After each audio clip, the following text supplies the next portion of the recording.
Hey, what's going on, everybody? The name of this video is called "Thank God for TFL Part 3," and these videos are basically just a simple rant about how I feel about the TFL. And the last month or so, I think that like a lot of my family or friends are starting to accept that I live this life. I think that my mom kind of accepted it, and she doesn't. But it's like this is TFL. This is a reality. It's like if somebody becomes gay, their whole family's not going to accept it. You know what I'm saying? Or if somebody decides they want to believe in the devil and they're Christians, they're not going to. It's just like it's one of those situations. It's like a person like a family, they go to church, and then one family member doesn't want to go to church. You're gonna hate your own kid because he just chooses not to do what he just because he chooses not to go to church. I mean, we live in a society where people stereotype others. Where I work at, I know a lot of nurses and doctors that think that they're better than housekeeping. And a lot of times people look down on us as housekeepers. They think, oh, they clean the shit. We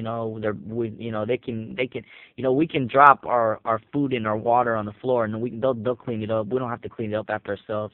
We can just drop blood on the floor. That's what I'm talking about. That's where our United States is like. And the thing is, though, is we haven't made compared to other countries. If you go to any other country like Mexico or Africa, you'll see the people that are starving. Or even people trying to get jobs. I've been to Tijuana, Mexico, quite a lot, and along with Mexico, and I see people just all the time just struggling, and it just sucks that our society is like that.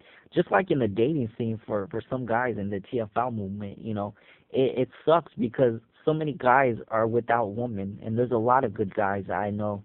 And I think like at work I'm like the only person that is going through this in the like that I suffer from TFL. I really do, because even though, like I said, even though I have a girlfriend and I like her a lot, very much, I love her a lot, at the same time I know that if anything does happen, I'm back to TFL regardless. I've learned to accept that. People say it's brainwashing or whatever, but it's not, because it's helping me. What it does is it helps me to get stronger, and to help me to you know to make me stronger when it comes to the dating scene. And that's what I've done. I've learned that in the dating scene, when you have somebody, you got to be yourself. But for me, I've decided, not to be so insecure anymore, just because I know I have to accept myself for who I am. And number two, not to please anybody and not to worry about what other people think. And it's hard. Let me tell you guys, Team TFL, it's very hard. I in the past years, even when I was in TFL, I still was able to meet girls online. I still was able to meet somebody, and but I still stayed with the movement. I still am in the movement. I won't I won't give up this movement unless for no reason. I mean, even when I wasn't on YouTube, I still was TFL. I still remembered everything that Steve Hoka and Bill and Dwayne would talk about in their videos. Because it's so real. And it sucks that people attack TFL online on YouTube, but it's like they're ignorant. Half of those people won't even last on YouTube. Look how long Bill has lasted, as long as he has. Bill's a good person. He has a good heart.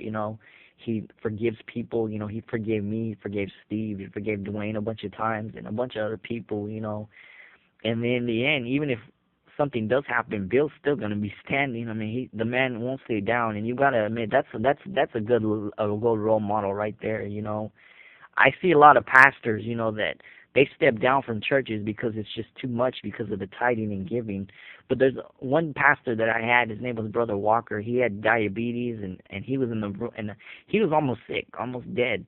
But the man is still preaching, and he's a good man of God, and he's always loved me. He's always treated me like a son. And I always respect that man. Out of all pastors, I respect him the most because he stands for Acts 2:38.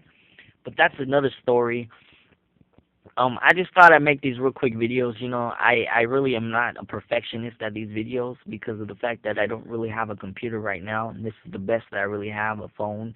But you can tell in my voice that I'm real, and I'm a sweet real person. I don't like to be mean to people, but I tell it the way it is.